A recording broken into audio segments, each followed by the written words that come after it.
Hello everyone, Ahmad Abdullah गरीब ITI के YouTube channel में आप सभी का स्वागत है। मैं किरण जगताप, मैकेनिक मोटर व्हीकल का ट्रेड इंस्ट्रक्टर, और आज का हमारा टॉपिक है हाइड्रोलिक ब्रेक्स।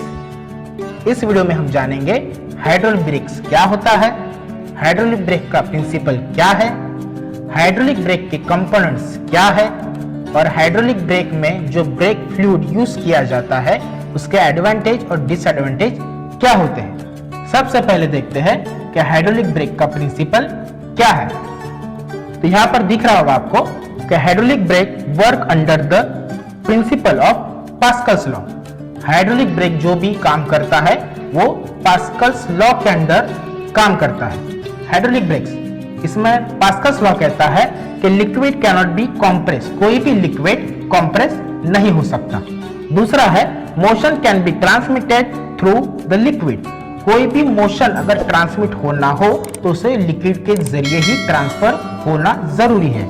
नेक्स्ट है liquid pressure is transmitted equally in all direction. इसका मतलब होता है कि कोई भी लिक्विड को हम अगर फोर्स लगाएंगे, प्रेशर लगाएंगे, तो उसका डायरेक्शन ऑल मतलब सारी जगह इक्वली ट्रांसमिटेड होगा। अभी जान लेते हैं कि हाइड्रोलिक ब्रेक का वर्किंग और पार्ट्स कौन कौन से होते हैं। सबसे पहले देखते हैं कि हाइड्रोलिक ब्रेक का वर्किंग किस तरीके से होता है। जैसा कि आप इस फिगर में देख पा रहे होंगे, यहाँ पर हमें एक ब्रेक पैडल दिख रहा है। ब्रेक पैडल से हम ब्रेक फोर्स लगाएंगे या फिर ब्रेक अप्लाई करेंगे तो उसका फोर्स हमें वैक्यूम असिस्टेड मतलब जो ब्रेक बूस्टर है इसमें दिखाई देगा। वो ब्रेक बूस्टर हमें असिस्ट करेगा ब्रेक लगने के लिए। उसके बाद वो फोर्स जाएगा मास्टर सिलेंडर में। मास्टर सिलेंडर ऐसा यूनिट है जो हमारा मैकेनिकल यूनिट को मतलब मैकेनिकल फोर्स को हाइड्रोलिक फोर्स में कन्वर्ट करेगा। मैकेनिकल फोर्स को हाइड्रोलिक फोर्स में कन्वर्ट करने के बाद जो ब्रेक फ्लूइड या फिर ब्रेक रिजर्वायर में जो टैंक होता है उसमें जो ब्रेक फ्लूइड होगा वो जाएगा कैलिपर तक। जो ब्रेक कैलिपर होंगे वहां पर ब्रेक पैड लगाए होंगे और ब्रेक पैड हमारे ब्रेक डिस्क को या फिर रोटर को रोकने की कोशिश करेंगे और हमारे पहिए रुक जाएंगे। अभी देखते हैं कि हाइड्रोलिक ब्रेक में कौन कौन से मेजर कंपोनेंट यूज होते हैं। पहला पॉइंट है मास्टर सिलेंडर। जैसा कि हमने जाना, मास्टर सिलेंडर जो ब्रेक में यूज किया जाता है मैकेनिकल कंपोनेंट को या फिर मैकेनिकल कंपोनेंट है वो मैकेनिकल पावर को हाइड्रोलिक पावर में कन्वर्ट करता है। नेक्स्ट है व्हील सिलेंडर। व्हील सिलेंडर वो व्हील के ऊपर या फिर ड्रम के अंदर लगा होता है, वो हाइड्रोलिक पावर या फिर हाइड्रोलिक मोशन को हमारे मैकेनिकल में कन्वर्ट करता है। नेक्स्ट है कनेक्टिंग पाइप, यो होस पाइप या फिर रिजिड मेटल के पाइप भी हो सकते हैं। नेक्स्ट है ब्रेक फ्लूइड। कोई भी हाइड्रोलिक लाइन में ब्रेक फ्लूइड मतलब ब्रेक ऑयल का यूज किया जाता है। अलग अलग टाइप के ब्रेक ऑयल भी आते हैं। नेक्स्ट है ब्रेक फ्लूइड रिजर्वायर। अगर ब्रेक फ्लूइड रिजर्वायर है मतलब उसे जहां पर ब्रेक डालने की जरूरत है, ब्रेक ऑयल डालने की जरूरत है, उसे बोला जाता है ब्रेक फ्लूइड रिजर्वायर। अभी जान लेते हैं कि हाइड्रोलिक सिलेंडर या फिर हाइड्रोलिक ब्रेक में कौन कौन से मास्टर सिलेंडर का यूज किया जाता है। पहला पॉइंट है single barrel master cylinder. Single barrel master cylinder वो मास्टर सिलेंडर है जिसमें सिंगल पिस्टन का यूज किया जाता है। इसे सिंगल एक्टिंग मास्टर सिलेंडर भी कहा जाता है। दूसरा है tandem master cylinder. Tandem master cylinder में एक के बजाय दो पिस्टन का यूज किया जाता है। टेंडम मास्टर सिलेंडर को डबल एक्टिंग मास्टर सिलेंडर भी कहा जाता है। नेक्स्ट है सेंटर फीड मास्टर सिलेंडर और उसके बाद वाला है टैंक टाइप मास्टर सिलेंडर। तो ये थे मास्टर सिलेंडर के टाइप्स। अभी जान लेते हैं कि ब्रेक फ्लूइड या फिर ब्रेक ऑयल के कौन कौन से मार्केट में टाइप्स आते हैं। पहला टाइप्स आता है .3, दूसरा है .4, तीसरा है .5 और चौथा है .5.1, .3, .4, .5 और .5.1। इस तरह के ब्रेक ऑयल मार्केट में यूज होते हैं।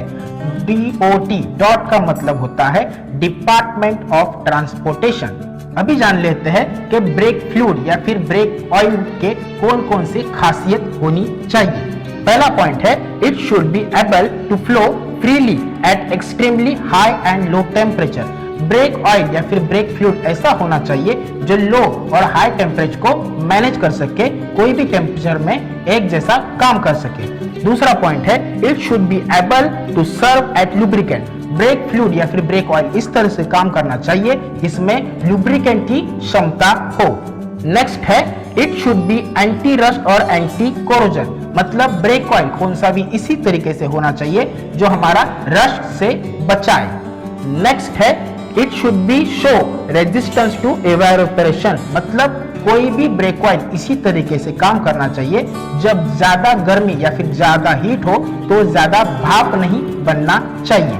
नेक्स्ट है it should B not damage और स्वेल टू रबर पार्ट्स, इसका मतलब है कि ब्रेक ऑयल की खासियत इस तरीके से होनी चाहिए जो हमारे रबर पाइप या फिर रबर होज जो पार्ट लगाए होते हैं उसको डैमेज ना कर पाए। अभी जान लेते हैं कि हाइड्रोलिक ब्रेक के कौन कौन से एडवांटेजेस है।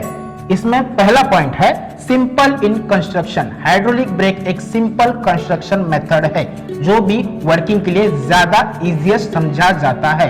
नेक्स्ट है equal braking at all wheel, मतलब हाइड्रोलिक ब्रेक में जब भी ब्रेकिंग की जाती है तो इक्वल मतलब चारों टायर में या फिर दो टायर में जो भी गाड़ी हो उसी जगह पर ऑल डायरेक्शन में इक्वल फोर्स लगाया जाता है। नेक्स्ट है wear of parts is less, मतलब जो घर्षण होता है हाइड्रोलिक ब्रेक में जो पार्ट्स की घिसावट होती है वो कम से कम होती है। नेक्स्ट है less maintenance is required, hydraulic brake में जो भी मेंटेनेंस किया जाता है वो कम से कम या फिर कॉस्टिंग में भी कम होता है। अभी जान लेते हैं कि हाइड्रोलिक ब्रेक के कौन कौन से डिसएडवांटेज होते हैं।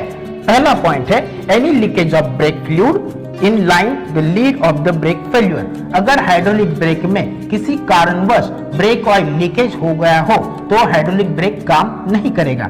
नेक्स्ट है chance to be brake fluid reaching the brake shoe, इसमें बहुत बड़ा खासियत या फिर बहुत बड़ा फॉल्ट होता है कि हाइड्रोलिक ब्रेक अगर हमारे ब्रेक ड्रम में या फिर ब्रेक शू तक पहुंच गया तो हमारी ब्रेक की इफिशियंसी बहुत कम हो जाएगी। In the fluid enter the lining reduce the braking efficiency, इसका मतलब होता है कि अगर फ्लूइड हमारे ब्रेक लाइनिंग या फिर ब्रेक पार्ट्स में लग गए तो हमारी ब्रेक पैड की इफिशियंसी बहुत कम हो जाएगी, मतलब जो ब्रेक लगते थे वो पहले की तरह से नहीं लगेंगे।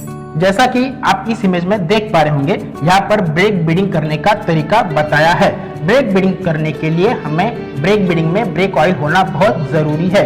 ब्रेक बीडिंग करने के लिए हमें क्या करना होगा, सबसे पहले ब्रेक पैडल को पंप करना है। ब्रेक पैडल को पंप करने के बाद जो ब्रेक ऑयल होता है वो हाइड्रोलिक लाइन की मदद से व्हील सिलेंडर तक जाएगा। व्हील सिलेंडर में एक लूज निप्पल या फिर बीडिंग स्क्रू होता है, वो लूज करने पर हमें वहां पर एक होस पाइप लगाना है। होस पाइप लगाने के बाद हमें 10 या 8 नंबर का स्पैनर लेकर वो ब्रेक स्क्रू लूज करना है। वो लूज करने के बाद 10 से 12 बार पंप करेंगे, उसके बाद जो भी ब्रेक ऑयल हो वो जार में नजर आएगा। वहां पर अगर हमें एयर दिखाई दे तो इसका मतलब है हमारी ब्रेक लाइन में एयर आ गया था या फिर एयर कंपैक्ट हो गया था। इस फिगर में आप देख पा रहे होंगे कि ब्रेक बीडिंग करने का सही सीक्वेंस क्या होता है। सबसे पहले देखा जाए तो मास्टर सिलेंडर हमारा कहां पर रखा गया है उसका लोकेशन चेक करें। अगर मास्टर सिलेंडर जहां पर है उससे सबसे लास्ट वाला मतलब सबसे दूरी पर जो भी पहिया है जो भी व्हील है वहां की ब्रेक बीडिंग पहले करेंगे। उसके बाद उससे नजदीक वाला ब्रेक बीडिंग मतलब उससे नजदीक वाला जो पहिया है जो व्हील है उसकी ब्रेक बीडिंग करेंगे। उसके बाद सबसे ऐसे करते हुए सबसे नजदीक वाला ब्रेक बीडिंग मतलब सबसे नजदीक वाले पहिए की ब्रेक बीडिंग करेंगे। आज हमने इस वीडियो में जाना है कि हाइड्रोलिक ब्रेक्स क्या होता है, हाइड्रोलिक ब्रेक के कंपोनेंट क्या होते हैं या फिर ब्रेक फ्लूइड में कौन कौन सी खासियत होनी चाहिए। अगर आपको हमारा ये वीडियो अच्छा लगे तो सब्सक्राइब करें, लाइक करें, शेयर करें, कमेंट करें। Thank you.